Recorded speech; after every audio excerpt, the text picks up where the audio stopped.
Students, Assalamu alaikum. The topic we will cover during today's lecture is requirement engineering.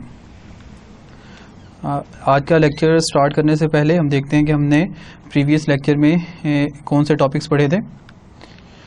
Basically जो हमारा previous lecture था वो project management के बारे में था। इसमें हमने प्रोजेक्ट मैनेजमेंट का ओवरव्यू देखा, जिसमें हमने देखा कि प्रोजेक्ट मैनेजमेंट एक ऐसा प्रोसेस है जिसके थ्रू हम रिसोर्सेज और प्रोसीजर्स को प्लान करते हैं, ऑर्गेनाइज करते हैं, कंट्रोल करते हैं और मोटिवेट करते हैं, ताकि हम एक वेब एप्लीकेशन या एक सॉफ्टवेयर एप्लीकेशन जो है उसे डेवलप कर सकें।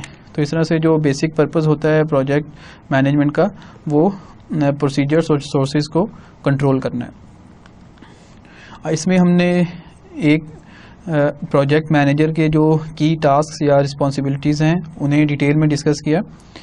इसमें हमने देखा कि जो की रिस्पॉन्सिबिलिटी है एक प्रोजेक्ट मैनेजर की वो प्लानिंग है कि जो प्रोजेक्ट मैनेजर है उसने डिफरेंट एस्पेक्ट्स जो है उन्हें प्लान करना होता है। फॉर एग्जांपल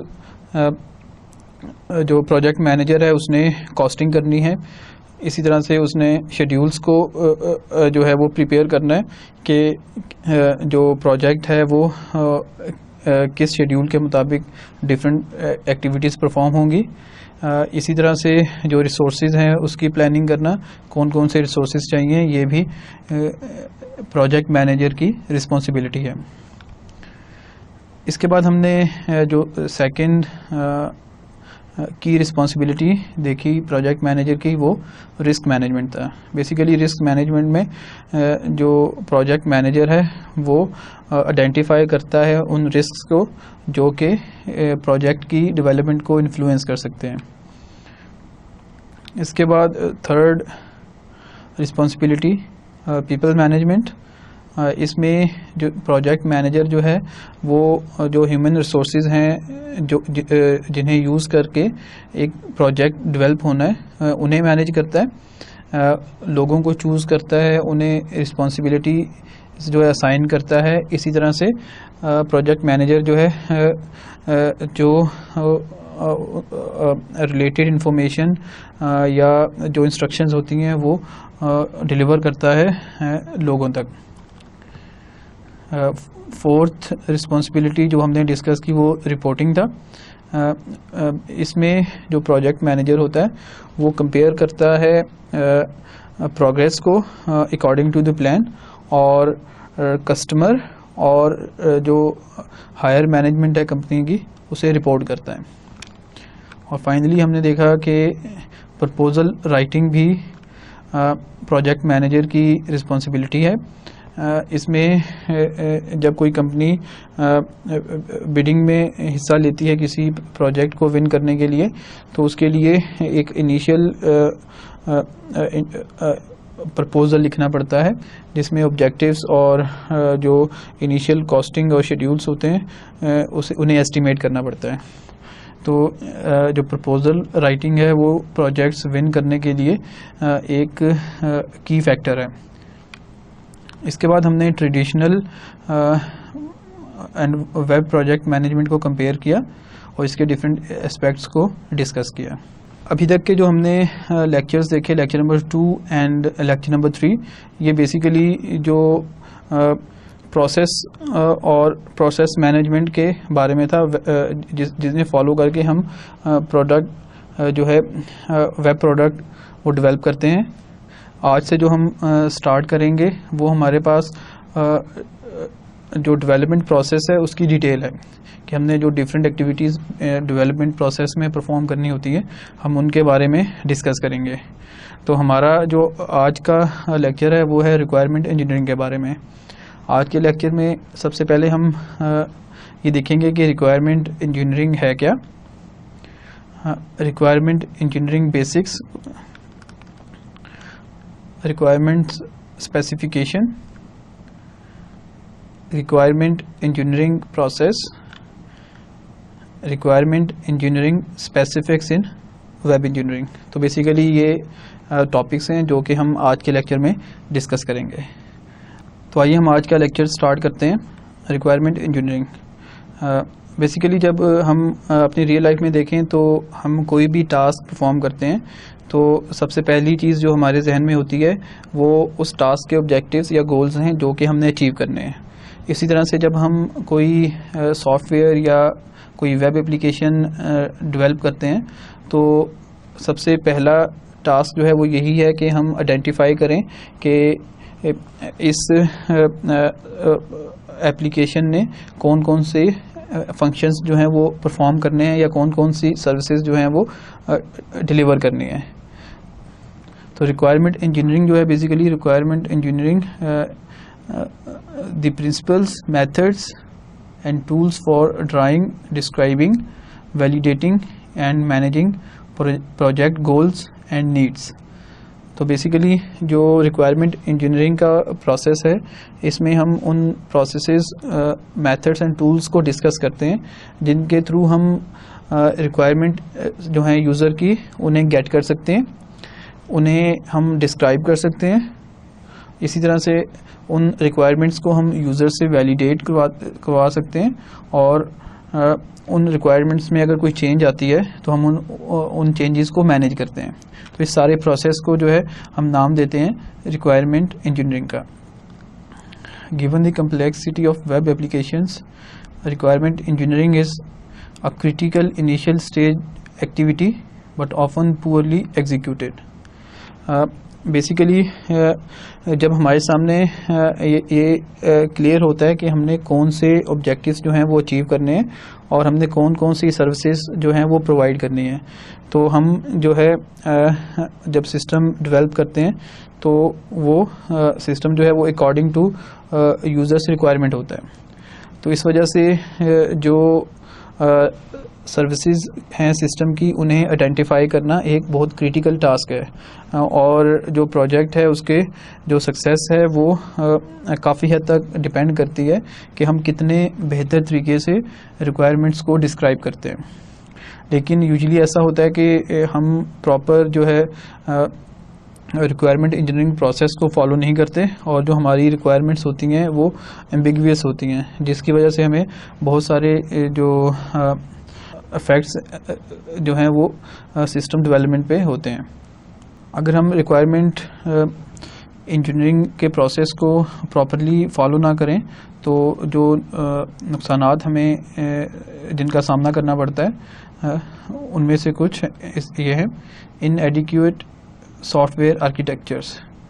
तो बेसिकली जो रिक्वायरमेंट्स होती हैं उनकी बेस के ऊपर हमने जो सिस्टम है उसका आर्किटेक्चर जो है वो डिस्क्राइब करना होता है, डिसाइड करना होता है। तो अगर हमने रिक्वायरमेंट्स जो प्रॉपर वे में डिस्क्राइब नहीं की तो जो आर्किटेक्चर हम डिसाइड करेंगे वो अकॉर्डिंग टू दी रिक्वायरमेंट्स नहीं होगा।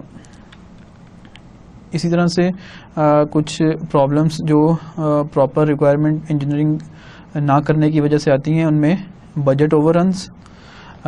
बिल्कुल क्लियर है कि हमने रिक्वायरमेंट्स जो हैं वो प्रॉपरली डिस्क्राइब नहीं की और हमने जो एम्बिगुअस रिक्वायरमेंट्स थी उनकी बेस के ऊपर हमने सिस्टम जो है वो डेवलप कर लिया। जब हमने वो सिस्टम जो है वो यूज़र को दिखाया तो यूज़र जो है उस सिस्टम को एक्सेप्ट नहीं करेगा बल्कि हमें जो है उसमें मॉडिफिकेशंस के लिए कहेगा। अब जब हमने मॉडिफिकेशंस करनी है तो डेफिनेटली कंपनी को जो रिसोर्सेज हैं वो दोबारा से लगाने पड़ेंगे, जिसकी वजह से जो बजट है वो एक्सीड कर जाएगा। इसी तरह से प्रोडक्शन डिलेस बड़ा क्लियर है कि जब हमें मॉडिफिकेशंस करनी है डेवलप सिस्टम में तो उसके लिए हमें टाइम चाहिए होगा, जिसकी वजह से जो प्रोजेक्ट है उसमें डिलेस आएंगे। That's not what I asked for.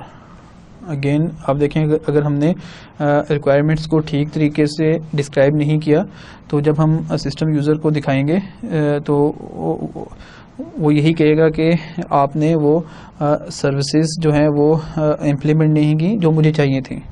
तो अगेन फिर हमारे पास यही होगा कि हमने दोबारा से वो सर्विसेज जो कि यूज़र को चाहिए वो हमें इम्प्लीमेंट करनी पड़ेंगी। लो यूज़र एक्सेप्टेंस, अगेन जब यूज़र की रिक्वायरमेंट्स या जो हमने कम्प्लीटली फुलफ़िल नहीं की तो यूज़र एक्सेप्टेंस जो है वो भी कंपैरेटिवली लो होगी। तो इस तरह से आप देखेंगे अगर हम रिक्वायरमेंट इंजीनियरिंग प्रोसेस को प्रॉपर्ली फॉलो नहीं करते तो हमें बहुत सारी मुश्किलात का सामना करना पड़ता है। प्रीवियस स्लाइड पे हमने देखा कि अगर हम रिक्वायरमेंट इंजीनियरिंग प्रोसेस को प्रॉपर्ली फॉलो नहीं करते तो हमें बहुत सारे जो मुश्किलात हैं उनका सामना करना पड़ता है। आइए हम अब कुछ रिसर्च फाइंडिंग्स जो हैं उन्हें देखते हैं जो कि मज़ीद इस ओपिनियन को स्ट्रॉन्ग करती हैं कि रिक्वायरमेंट इंजीनियरिंग प्रोसेस को जो है वो प्रॉपर वे में एग्जीक्यूट करना चाहिए। बेल एंड थायर 1976 उन्होंने ये कहा कि requirements don't define themselves. Actually जो रिक्वायरमेंट्स हैं उन्हें डिफ़ाइन करने के लिए हमें ख़ुद से एफ़र्ट पुट करनी पड़ती है, क्योंकि जो स्टेक होल्डर्स या हमारे जो क्लाइंट्स हैं वो ख़ुद से रिक्वायरमेंट्स को डिफ़ाइन नहीं कर सकते। तो ये जो रिक्वायरमेंट इंजीनियर है उसका काम है कि वो फुल डिटेल में और रिक्वायरमेंट्स के एस्पेक्ट्स को ठीक तरह से डिस्क्राइब करें। Removal of mistakes post hoc is up to 200 times more costly. इस स्टडी के मुताबिक अगर हमने इनिशियली रिक्वायरमेंट्स ठीक तरह से डिफ़ाइन नहीं की और हमने सिस्टम डेवलप कर लिया और अगर बाद में हमें कस्टमर के कहने पे उन रिक्वायरमेंट्स को इम्प्लीमेंट करना है तो हमें 200 टाइम्स ज़्यादा कॉस्ट आएगी। तो अगर हम इनिशियली ठीक तरीके से रिक्वायरमेंट्स को डिफ़ाइन कर लें तो हम इस तरह की कॉस्ट जो है उनसे बच सकते हैं। Iterative collection and refinement is the most important function of a software engineer. Again के requirements collect करना और उन्हें refine करना ये एक सॉफ्टवेयर इंजीनियर का सबसे अहम काम है।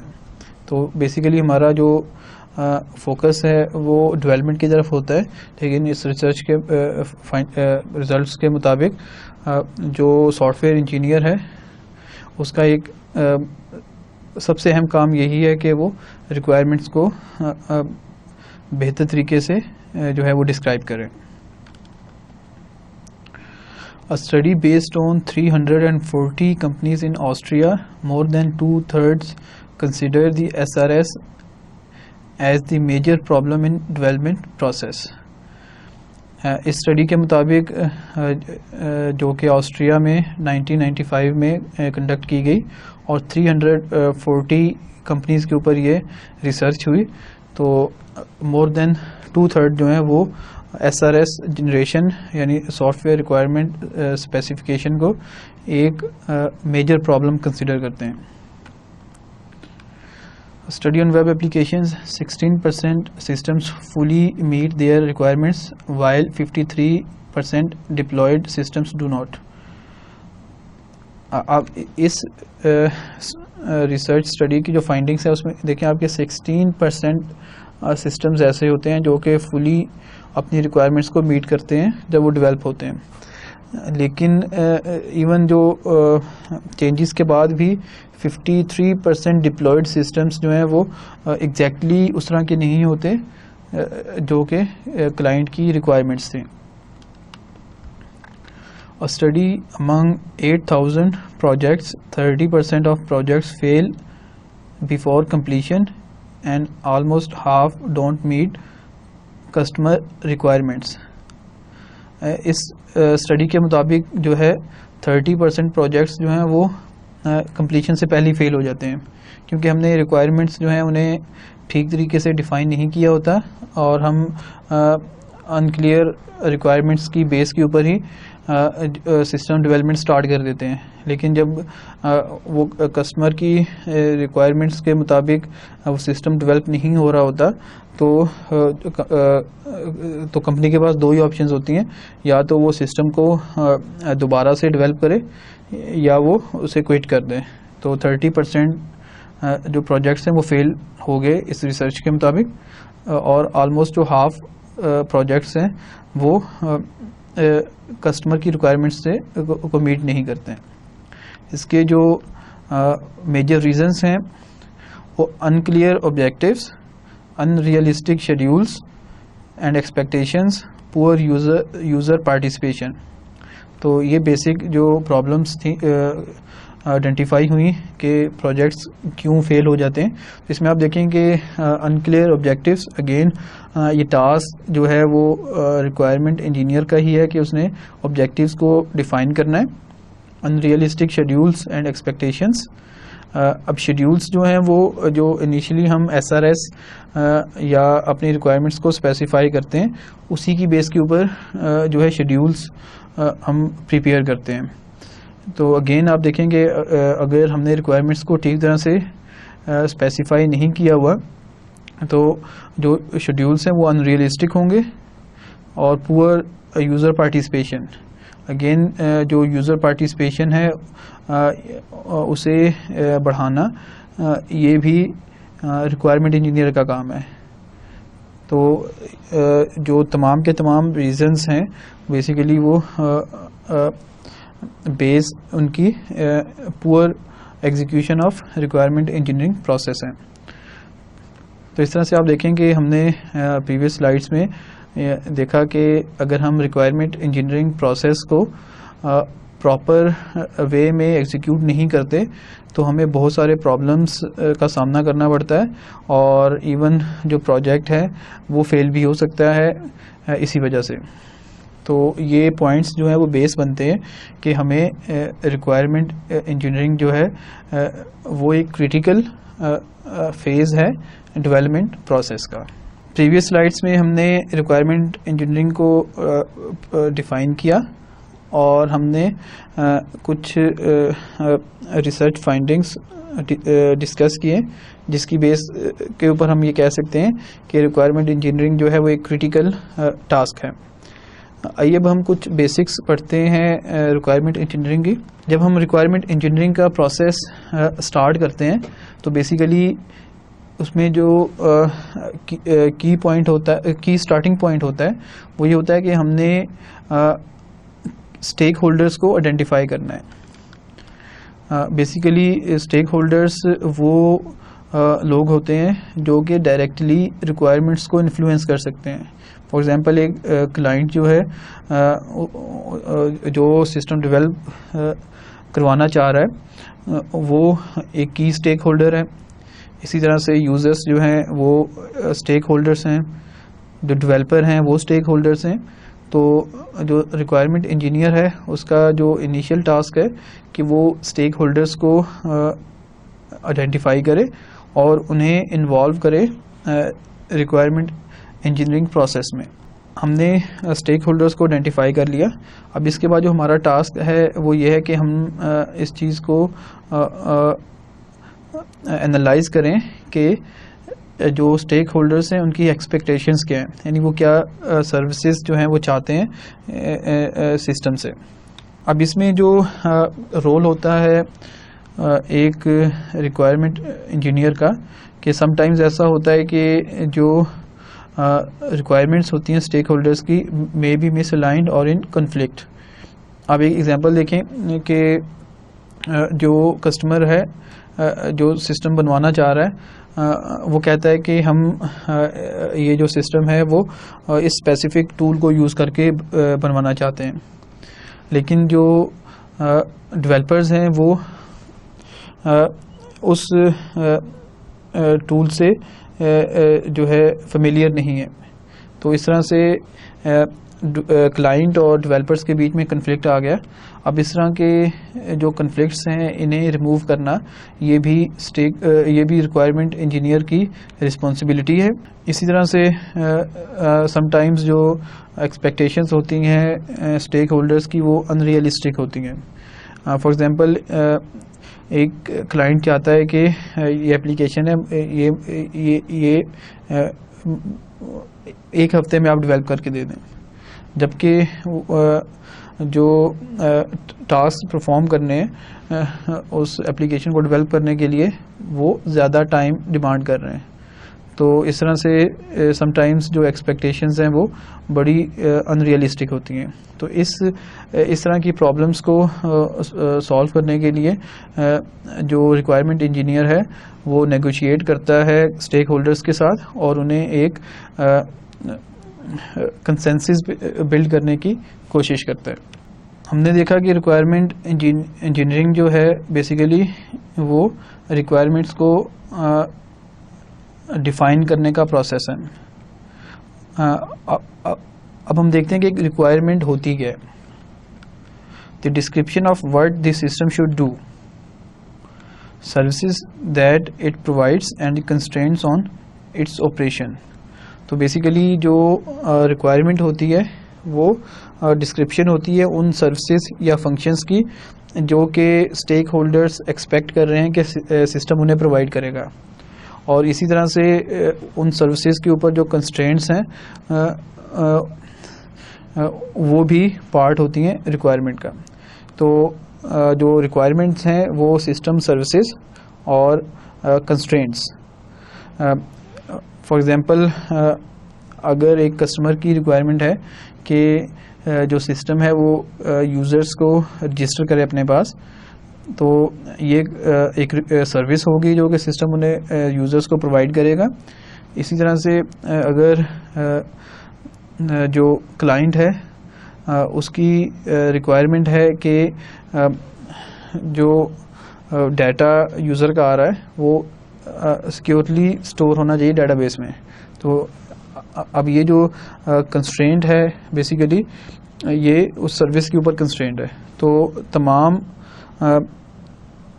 फंक्शनैलिटीज़ या सर्विसेज जो कि सिस्टम ने प्रोवाइड करनी है और इसी तरह से तमाम कंस्ट्रेंट्स उन सर्विसेज के ऊपर ये पार्ट होती है रिक्वायरमेंट का।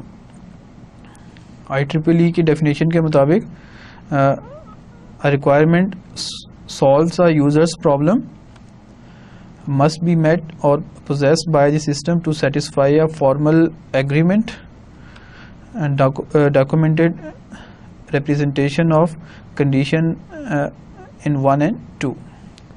तो IEEE की डेफिनेशन के मुताबिक जो रिक्वायरमेंट होती है वो यूज़र के किसी प्रॉब्लम को सॉल्व करती है, यानी यूज़र का जो फंक्शन परफॉर्म करना चाह रहा है यूजिंग द सिस्टम वो रिक्वायरमेंट हो गई।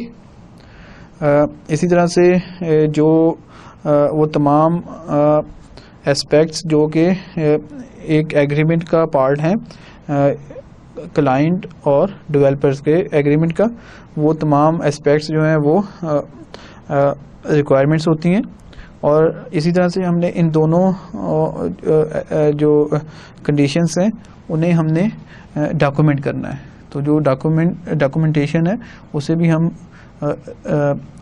रिक्वायरमेंट्स का हिस्सा समझते हैं। प्रीवियस स्लाइड में हमने देखा कि जो रिक्वायरमेंट्स होती हैं बेसिकली वो सर्विसेज जो कि सिस्टम ने प्रोवाइड करनी है और उन सर्विसेज के ऊपर कंस्ट्रेंट्स।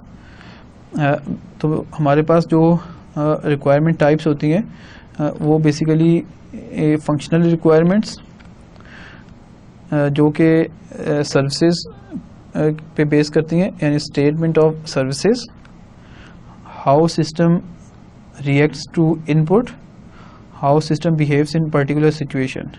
तो बेसिकली जो सर्विसेज सिस्टम ने प्रोवाइड करनी है और किसी स्पेसिफिक इनपुट के अगेंस्ट सिस्टम ने क्या आउटपुट प्रोड्यूस करनी है और सिस्टम का जो बिहेवियर है, ये तमाम फंक्शनल रिक्वायरमेंट्स होती हैं। इसी तरह नॉन फंक्शनल रिक्वायरमेंट्स, तो बेसिकली जो कंस्ट्रेंट्स होती हैं ऑन सर्विसेज, हम उन्हें नॉन फंक्शनल रिक्वायरमेंट्स का नाम देते हैं। जैसे टाइमिंग कंस्ट्रेंट्स आ गए, क्वालिटी कंस्ट्रेंट्स। तो ये तमाम जो रिक्वायरमेंट्स होती हैं या कंस्ट्रेंट्स होती हैं वो उन्हें हम नॉन फंक्शनल रिक्वायरमेंट्स कहते हैं। नॉन फंक्शनल रिक्वायरमेंट्स जो होती हैं यूजुअली हम उन्हें एज ए होल अप्लाई करते हैं। फॉर एग्जांपल अगर टाइमिंग कंस्ट्रेंट्स को हम लें तो टाइमिंग कंस्ट्रेंट्स को हम पूरे प्रोजेक्ट के लिए जो है वो डिफ़ाइन करते हैं, ना कि हम किसी स्पेसिफिक फंक्शन के लिए डिफ़ाइन करें। Requirements are collected iteratively and change.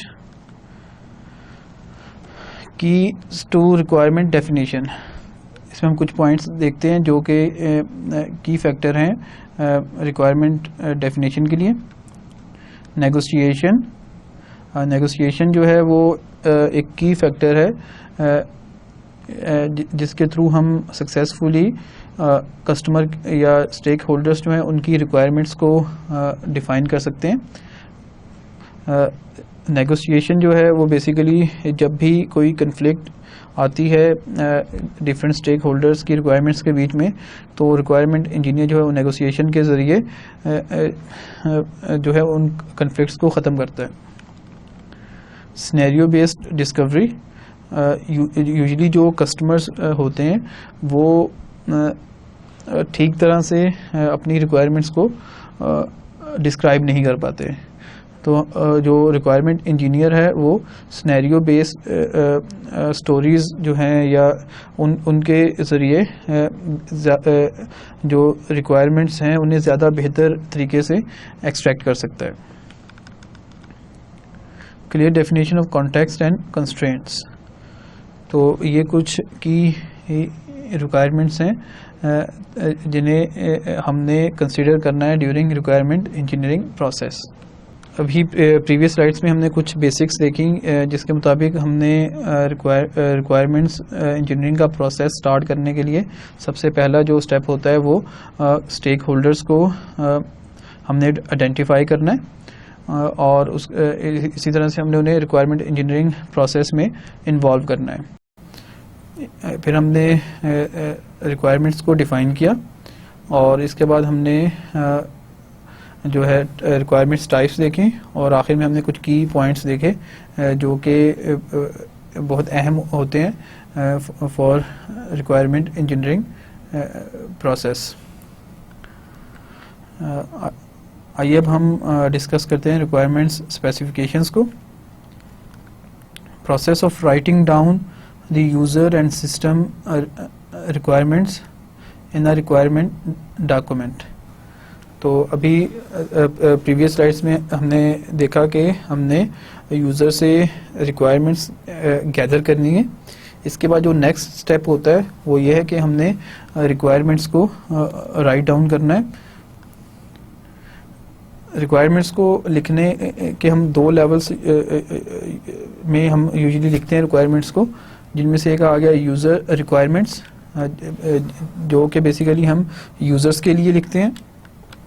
should be understandable to users, avoid notations, use simple tables, forms। तो बेसिकली जो यूज़र्स होते हैं वो टेक्निकल टर्म्स और नोटेशंस को अंडरस्टैंड नहीं कर सकते हैं, तो हमने बिल्कुल सिंपल लैंग्वेज जो है उसे यूज़ करके रिक्वायरमेंट्स को लिखना है ताकि यूज़र या क्लाइंट जो है उन्हें अंडरस्टैंड कर सके।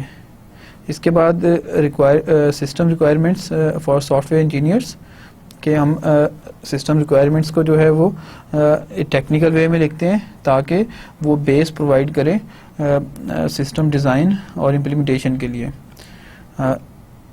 Starting point for the system design again जो हम स्पेसिफाई करते हैं रिक्वायरमेंट जिन्हें सिस्टम रिक्वायरमेंट्स को, वो बेस बनते हैं सिस्टम डिज़ाइन की। और इसी तरह से उन रिक्वायरमेंट्स से हमें पता चलता है how system provides the services. तो बेसिकली जब हमने रिक्वायरमेंट्स को लिखना है तो हम उन्हें टू लेवल्स पे लिखेंगे। पहला यूज़र्स लेवल या यूज़र्स रिक्वायरमेंट्स, जिसमें हमने बिल्कुल सिंपल और नेचुरल लैंग्वेज में नोटेशंस और टेक्निकल टर्म्स को अवॉइड करना है ताकि जो क्लाइंट या यूज़र्स हैं वो समझ सकें उन रिक्वायरमेंट्स को, और इसी तरह से फिर हमने टेक्निकल वे में लिखना है ताकि जो सॉफ्टवेयर इंजीनियर्स हैं उनके लिए हेल्पफुल हो सिस्टम डिज़ाइन और इम्प्लीमेंट करने के लिए। हमारे पास रिक्वायरमेंट्स को लिखने के दो मेथड्स हैं। एक नेचुरल लैंग्वेज स्पेसिफिकेशन कि हम नॉन टेक्निकल वे में रिक्वायरमेंट्स को लिखें, स्टोरी एंड आइटमाइज्ड रिक्वायरमेंट्स। तो बेसिकली नेचुरल लैंग्वेज स्पेसिफिकेशन में हम एक लिस्ट की फॉर्म में रिक्वायरमेंट्स को लिख सकते हैं। इसी तरह से स्टोरीज़ की फॉर्म में कि यूज़र जो है वो किस तरह सिस्टम को यूज़ कर रहा है, तो इस तरह की स्टोरीज़, या हम एक लिस्ट की फॉर्म में बिल्कुल नेचुरल लैंग्वेज, सिंपल लैंग्वेज जो है वो यूज़ करके रिक्वायरमेंट्स लिख लें। अगर हम नेचुरल लैंग्वेज स्पेसिफिकेशन यूज़ करना चाह रहे हैं तो इसके लिए हमें कुछ पॉइंट्स हैं जिन्हें कंसिडर करना पड़ेगा। Create a standard format, distinguish between mandatory and desirable requirements, don't use the technical words. अगर हम नेचुरल लैंग्वेज स्पेसिफिकेशन को यूज़ कर रहे हैं रिक्वायरमेंट्स को स्पेसिफाई करने के लिए, तो इसके लिए हमें जो है एक फॉर्मेट डिसाइड कर लेना चाहिए और उसी फॉर्मेट के मुताबिक जो है हमें रिक्वायरमेंट्स जो हैं वो स्पेसिफाई करनी चाहिए। इसी तरह से हमें जो मैंडेटरी रिक्वायरमेंट्स हैं और जो कि डिज़ायरेबल रिक्वायरमेंट्स हैं उनके बीच में फ़र्क भी करना है, और हमें आइडेंटिफाई करना है कि कौन सी रिक्वायरमेंट्स जो हैं वो मैंडेटरी हैं और कौन सी डिज़ायरेबल हैं। इसी तरह से हमने जो टेक्निकल वर्ड्स हैं उन्हें अवॉइड करना है, तो ताकि बिल्कुल सिंपल लैंग्वेज में जो क्लाइंट है वो इन रिक्वायरमेंट्स को समझ सके। Associate rational with each requirement. Again ये एक रूल है कि जब भी हम कोई रिक्वायरमेंट लिखेंगे तो साथ में हम उसका रीज़न भी लिख देंगे कि ये किस वजह से जो है वो एक रिक्वायरमेंट है। नेचुरल लैंग्वेज स्पेसिफिकेशन के बाद जो दूसरा मेथड हमारे पास वो स्ट्रक्चर्ड स्पेसिफिकेशन है। बेसिकली स्ट्रक्चर्ड स्पेसिफिकेशन में हम जो है एक प्रॉपर फॉर्मेट जो है वो यूज़ करते हैं और हम टेक्निकल टर्म्स को यूज़ करके उस फॉर्मेट के मुताबिक हम रिक्वायरमेंट्स को स्पेसिफाई करते हैं। तो जब हम स्ट्रक्चर्ड स्पेसिफिकेशन यूज़ करते हैं रिक्वायरमेंट्स को स्पेसिफाई करने के लिए, तो बेसिकली इस फॉर्मेट में जो स्पेसिफिकेशंस जो रिक्वायरमेंट्स लिखी जाती हैं वो हेल्पफुल होती हैं सॉफ्टवेयर इंजीनियर्स के लिए सिस्टम को डिज़ाइन और इम्प्लीमेंट करने में। यूजुअली जो पॉइंट्स हम इंक्लूड करते हैं रिक्वायरमेंट्स को लिखने के लिए वो डिस्क्रिप्शन ऑफ द रिक्वायरमेंट कि ये रिक्वायरमेंट बेसिकली क्या करेगी, इनपुट्स एंड आउटपुट्स कि इस रिक्वायरमेंट को अपना एक्शन या सर्विस प्रोवाइड करने के लिए क्या इनपुट्स चाहिए, और फंक्शन परफॉर्म करने के बाद एक्सपेक्टेड आउटपुट क्या होगी। डिस्क्रिप्शन ऑफ द एक्शन, इस रिक्वायरमेंट को परफॉर्म करने के लिए कौन कौन से स्टेप्स जो हैं वो परफॉर्म होंगे। प्री कंडीशन, अगर कोई यूज़र इस फंक्शन को परफॉर्म करना चाह रहा है तो उसकी प्री कंडीशन क्या होगी, और पोस्ट कंडीशन कि इस रिक्वायरमेंट या सर्विस को परफॉर्म करने के बाद सिस्टम किस स्टेट में होगा। तो इन तमाम एस्पेक्ट्स को हम एक रिक्वायरमेंट को स्पेसिफाई करते हुए शामिल करते हैं।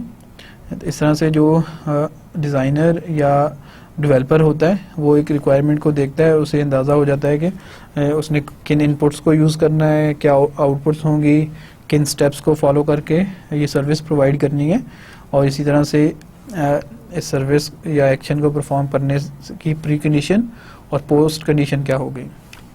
आइए अब हम रिक्वायरमेंट इंजीनियरिंग प्रोसेस जो है उसे डिस्कस करते हैं और देखते हैं कि रिक्वायरमेंट इंजीनियरिंग प्रोसेस में हमें जो एक्टिविटीज़ परफॉर्म करनी होती हैं वो कौन कौन सी हैं। जो फर्स्ट फेज़ होता है रिक्वायरमेंट इंजीनियरिंग प्रोसेस का वो एलिसिटेशन एंड नेगोशिएशन है। इसके बाद जो सेकंड फेज़ होता है वो डॉक्यूमेंटेशन, थर्ड फेज़ जो है वैलिडेशन एंड वेरिफिकेशन, और फोर्थ फेज़ जो है वो है मैनेजमेंट। तो आप देखेंगे जब हम रिक्वायरमेंट इंजीनियरिंग प्रोसेस एग्जीक्यूट करते हैं तो सबसे पहले हमने जो यूज़र की रिक्वायरमेंट्स हैं उन्हें आइडेंटिफाई करना है, और अगर कहीं कोई कन्फ्लिक्ट्स आती हैं तो हम उन्हें नेगोशिएशन के थ्रू हमने रिमूव करना है, ताकि जो एक कंसेंसस है वो बिल्ड हो सके। जब रिक्वायरमेंट्स आइडेंटिफाई हो जाती हैं तो उसके बाद जो सेकंड फेज़ होता है वो रिक्वायरमेंट्स को स्पेसिफाई करना, यानी हम रिक्वायरमेंट्स को डॉक्यूमेंट करते हैं। जब डॉक्यूमेंट हो जाती हैं रिक्वायरमेंट्स, उसके बाद हमने जो क्लाइंट है उससे वैलिडेशन एंड वेरिफिकेशन करवानी है कि क्या ये वही रिक्वायरमेंट्स हैं जो आप चाहते हैं। इसके बाद जब कस्टमर वैलिडेट कर देता है तो अगर बाद में उन रिक्वायरमेंट्स में कोई चेंज आती है तो उस चेंज को मैनेज करना ये भी रिक्वायरमेंट इंजीनियरिंग प्रोसेस का पार्ट है। आइए अब हम इन फेजेस को डिटेल में डिस्कस करते हैं कि इन फेजेस के अंदर हमने कौन कौन सी एक्टिविटीज़ जो हैं वो परफॉर्म करनी है। जैसा कि प्रीवियस स्लाइड पे हमने देखा कि रिक्वायरमेंट इंजीनियरिंग प्रोसेस जो है उसका फर्स्ट फेज़ होता है एलिसिटेशन एंड नेगोशिएशन। बेसिकली इस फेज़ में जो रिक्वायरमेंट इंजीनियरिंग इंजीनियर है वो स्टेक होल्डर्स को इन्वॉल्व करेगा और रिक्वायरमेंट्स को डिफाइन करेगा। Application domain, services and constraints, तो बेसिकली ये वो की ऑब्जेक्टिव्स होते हैं जिन्हें डिफाइन करना है रिक्वायरमेंट इंजीनियर ने। एप्लीकेशन डोमेन, सर्विसेज के सिस्टम जो है वो कौन कौन से फंक्शन या सर्विसेज प्रोवाइड करेगा, एंड कंस्ट्रेंट्स के उन सर्विसेज के ऊपर कंस्ट्रेंट्स के हैं। अगर हम स्टेप्स देखें इस फेज़ के, रिक्वायरमेंट डिस्कवरी, तो जो फेज़ 1 है रिक्वायरमेंट इंजीनियरिंग प्रोसेस का, इसमें जो स्टेप नंबर 1 है वो है रिक्वायरमेंट डिस्कवरी। तो जो रिक्वायरमेंट इंजीनियर है वो डिफरेंट टूल्स जैसे interviews, questionnaires, scenarios, use cases, इन तमाम टूल्स को यूज़ करके रिक्वायरमेंट्स को डिस्कवर करता है। क्लासिफिकेशन एंड ऑर्गेनाइजेशन, रिक्वायरमेंट्स को क्लासिफाई करता है,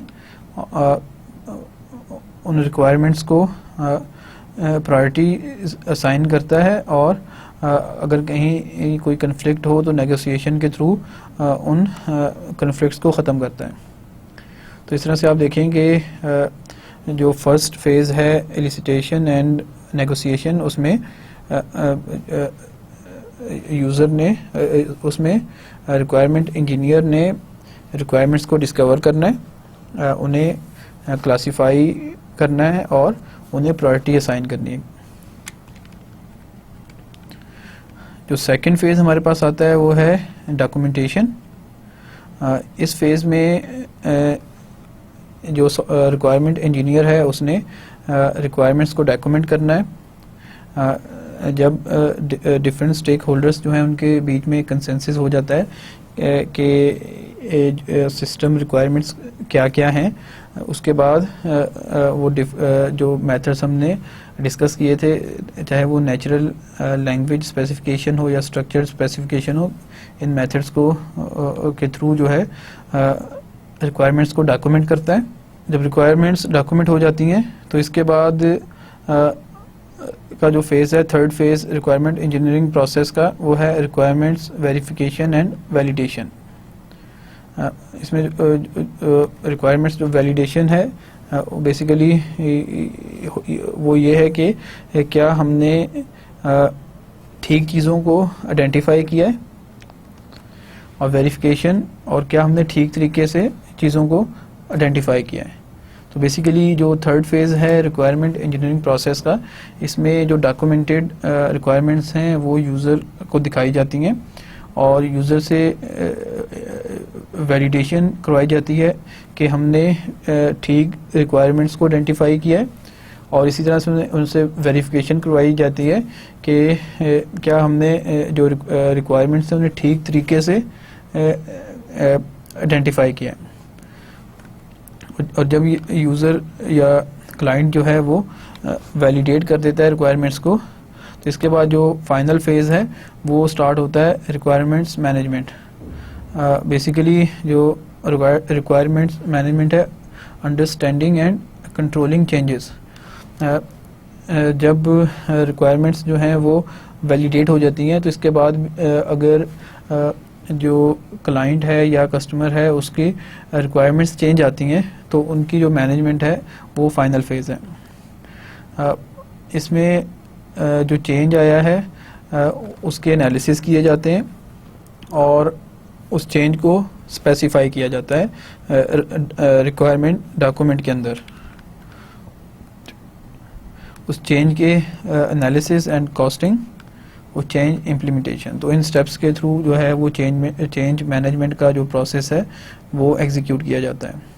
हमारा आज का लास्ट टॉपिक जो है वो है requirement engineering specifics in web engineering.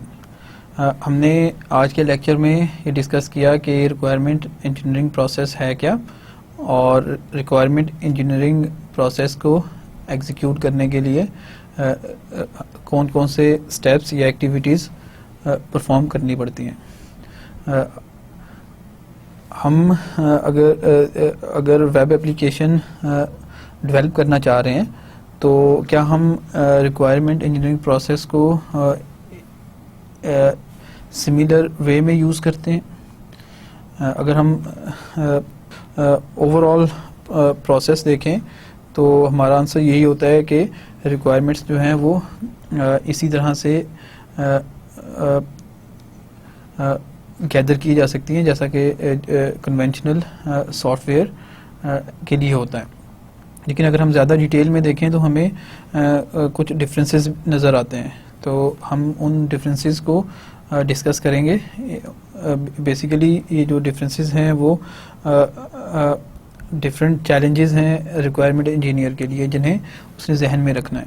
Multi disciplinary experts from different disciplines, that is media experts, content experts, usability experts। Basically जब हम कोई वेब एप्लीकेशन डेवलप करते हैं तो हमें डिफरेंट एरियाज़ के जो एक्सपर्ट्स हैं वो चाहिए होते हैं। फॉर एग्ज़ाम्पल अगर हमने कंटेंट्स जो ऐड करने हैं एक वेब एप्लीकेशन के ऊपर तो उसके लिए हमें कंटेंट एक्सपर्ट चाहिए। इसी तरह से इजी टू यूज़ बनाने के लिए वेब एप्लीकेशन को हमें यूज़बिलिटी एक्सपर्ट्स चाहिए। तो जब हमारे पास डिफरेंट फील्ड्स के एक्सपर्ट्स होंगे तो इन तमाम एक्सपर्ट्स का कंसेंसस बिल्ड करना एक चैलेंजिंग फैक्टर होता है वेब एप्लीकेशन के केस में। इसी तरह से एक और की डिफरेंस रिक्वायरमेंट इंजीनियरिंग प्रोसेस का वो है अनअवेलेबिलिटी ऑफ स्टेक होल्डर्स। अगर हम कन्वेंशनल या डेस्कटॉप एप्लीकेशन की बात करें तो जो स्टेक होल्डर्स होते हैं हम उन्हें बड़ा क्लियरली आइडेंटिफाई कर सकते हैं। क्लाइंट हो गया, डेवलपर्स और यूज़र्स जो की स्टेक होल्डर्स हैं, तो हमें यूज़र्स का भी पता होता है कि इन लोगों ने ये सिस्टम जो है यूज़ करना है, तो हम उन लोगों को भी रिक्वायरमेंट इंजीनियरिंग प्रोसेस में इन्वॉल्व कर सकते हैं। लेकिन अगर हम वेब एप्लीकेशन की बात करें तो जो यूज़र्स हैं वो यूजुअली अननोन होते हैं। अब अगर यूज़र्स हमारे पास अवेलेबल नहीं है तो हम जो उनकी रिक्वायरमेंट्स हैं हम उन्हें जो है एक्सट्रैक्ट नहीं कर सकते। तो इसके लिए जो एक सलूशन हो सकता है कि हम कुछ सूटेबल रिप्रेजेंटेटिव्स जो हैं वो उन्हें सिलेक्ट करें और तमाम क्लाइंट्स की बिहाफ के ऊपर हम उन रिप्रेजेंटेटिव्स से रिक्वायरमेंट्स जो हैं वो गैदर करें। Rapidly changing requirements and constraints, तो बाय नेचर जो वेब इंजीनियरिंग एनवायरनमेंट होता है वो हाईली डायनेमिक होता है, जिसकी वजह से रिक्वायरमेंट्स को स्टेबलाइज करना ये एक चैलेंज होता है। एक और डिस्टिंग्विशिंग फैक्टर जो है वो है unpredictable operational environment. Desktop applications के केस में हमें ये आइडेंटिफाई करना बड़ा आसान होता है कि जो एप्लीकेशन है उसका ऑपरेशनल एनवायरनमेंट क्या होगा, वो किस तरह के सिस्टम्स पे एग्जीक्यूट होगा, और इसी तरह से हम रिस्ट्रिक्ट कर सकते हैं कि अगर जो एनवायरनमेंट ये स्पेसिफिक लेवल की सर्विसेज प्रोवाइड कर रहा है तभी ये एप्लीकेशन जो है एग्जीक्यूट होगी। लेकिन वेब एप्लीकेशन के केस में हमारे पास ये इम्पॉसिबल होता है कि हम ऑपरेशनल एनवायरनमेंट को कंट्रोल कर सकें, क्योंकि जो यूज़र है वो अपनी मर्ज़ी का ब्राउज़र यूज़ करेगा। इसी तरह से जो इंटरनेट सर्विसेज हैं उन्हें हम कंट्रोल नहीं कर सकते, तो जो ऑपरेशनल एनवायरनमेंट है यूज़र का उसे कंट्रोल करना मुश्किल है। तो अब ये जो फैक्टर है वो इन्फ्लुएंस करता है क्वालिटी रिक्वायरमेंट्स को। फॉर एग्जांपल परफॉर्मेंस को अगर हमने डिफ़ाइन करना है तो उसमें हम बहुत क्लियरली ये चीज़ डिफ़ाइन नहीं कर सकते, क्योंकि जो परफॉर्मेंस है वो इंफ्रास्ट्रक्चर के ऊपर डिपेंड करती है और जो क्लाइंट का इंफ्रास्ट्रक्चर है वो अनप्रेडिक्टेबल है। इसी तरह से लेगेसी सिस्टम्स, यूजुअली जो वेब एप्लीकेशंस होती हैं वो किसी एग्जिस्टिंग सिस्टम को ऑनलाइन करने के लिए बनाई जाती हैं। तो अब ये जो लेगेसी सिस्टम है उसको भी हमने कंसिडर करना है रिक्वायरमेंट्स को डिफ़ाइन करते हुए। तो इस तरह से जो वेब एप्लीकेशंस होती हैं जिन्हें हम एग्जिस्टिंग सिस्टम की बेस के ऊपर डेवलप कर रहे हैं वो कंस्ट्रेंट होती हैं बाय एग्जिस्टिंग सिस्टम।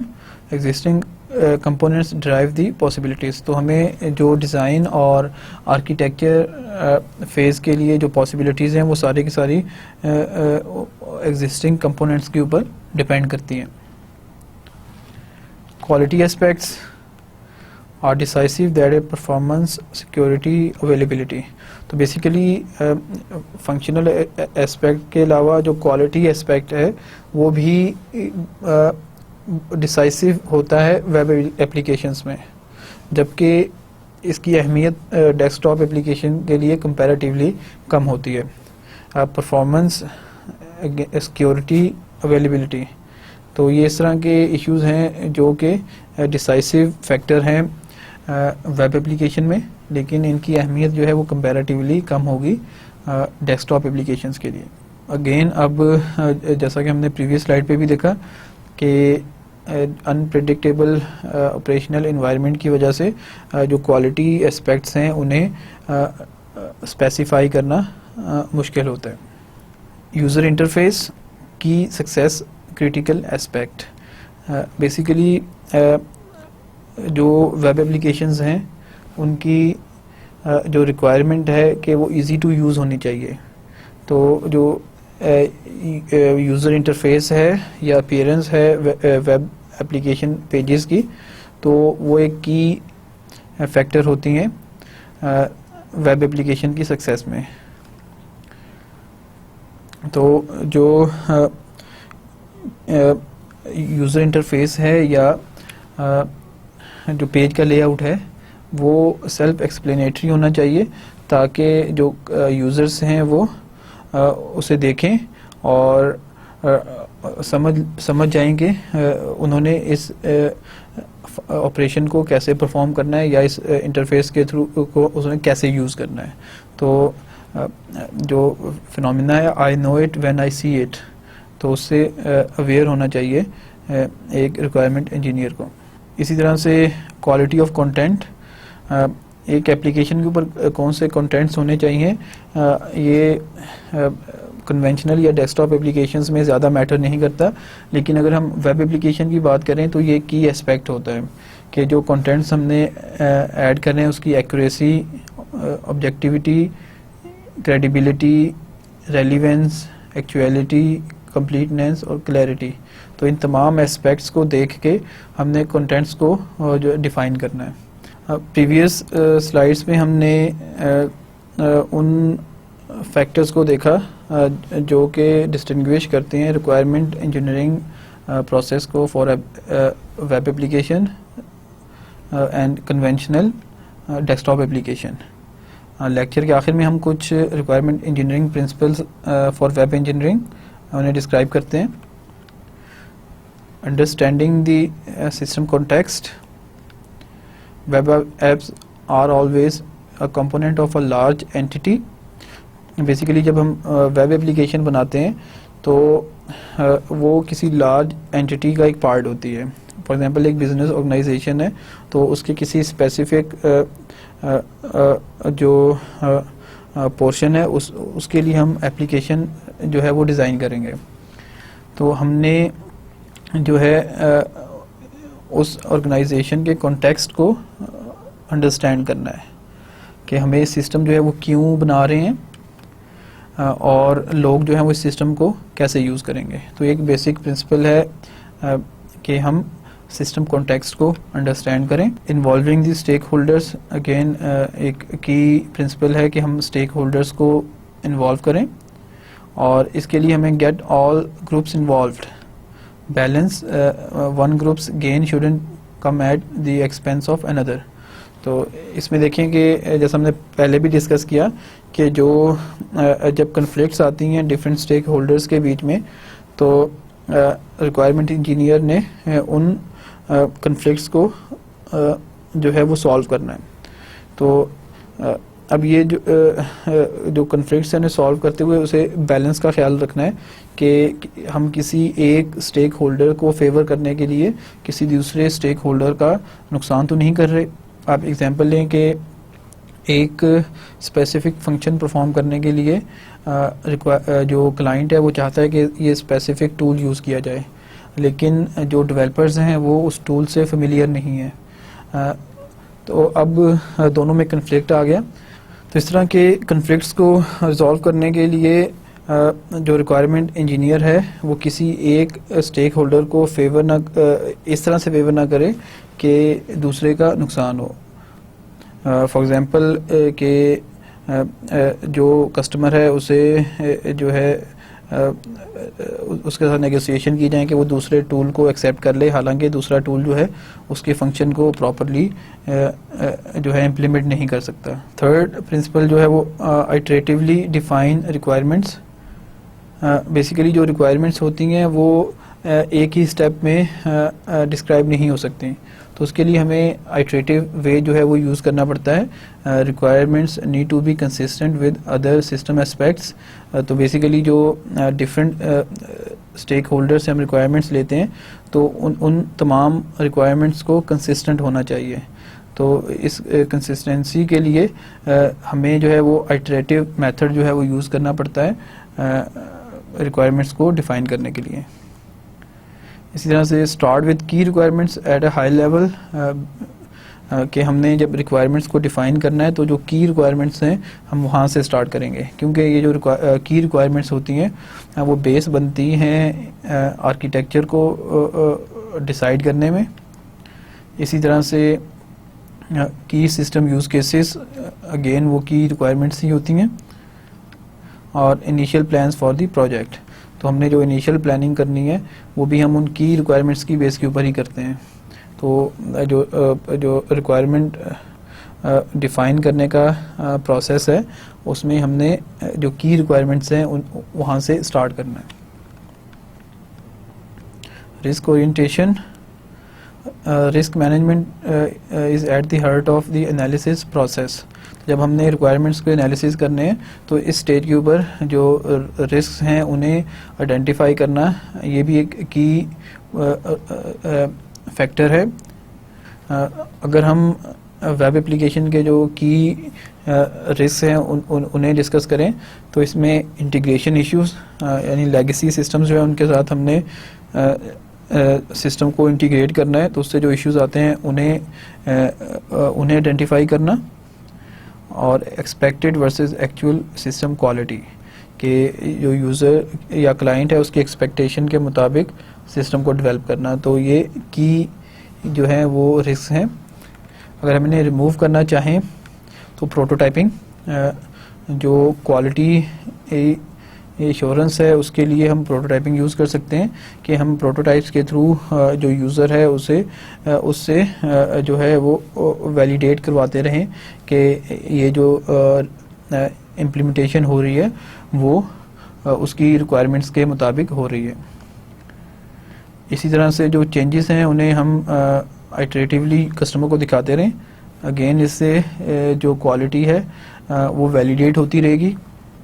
अगर हम बात करें integration with legacy system issues की, तो हमें जो सिस्टम की इंटीग्रेशन करनी है वो इनिशियल स्टेज में हो, ताकि अगर उसमें कोई इश्यूज़ हैं तो हम उन्हें अर्ली जो है रिजॉल्व कर सकें। तो इस तरह से ये कुछ स्ट्रेटजीज़ हैं जिनकी वजह से हम जो की रिस्क हैं वेब एप्लीकेशन में हम उन्हें ख़त्म कर सकते हैं।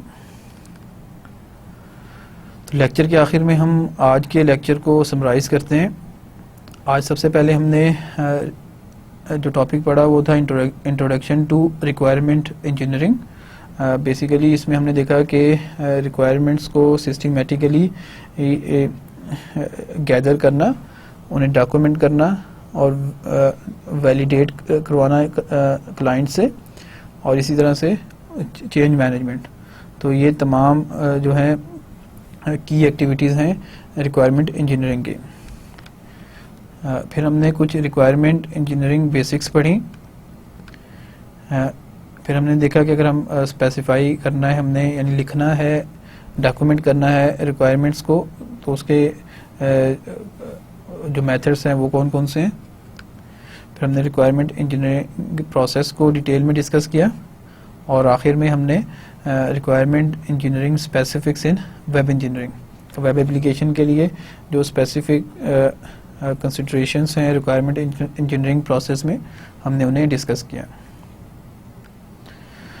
अगर आप इस टॉपिक से रिलेटेड मज़ीद मटेरियल स्टडी करना चाहें तो इसमें जो वेब इंजीनियरिंग की बुक हम फॉलो कर रहे हैं उसका चैप्टर नंबर 2, और जो समर विली की बुक है उस चैप्टर नंबर 4 में से भी कुछ मटेरियल जो है आप फाइंड कर सकते हैं आज के टॉपिक से रिलेटेड।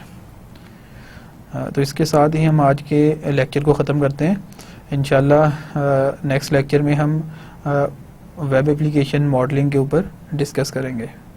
तो तब तक के लिए अल्लाह हाफ़िज़।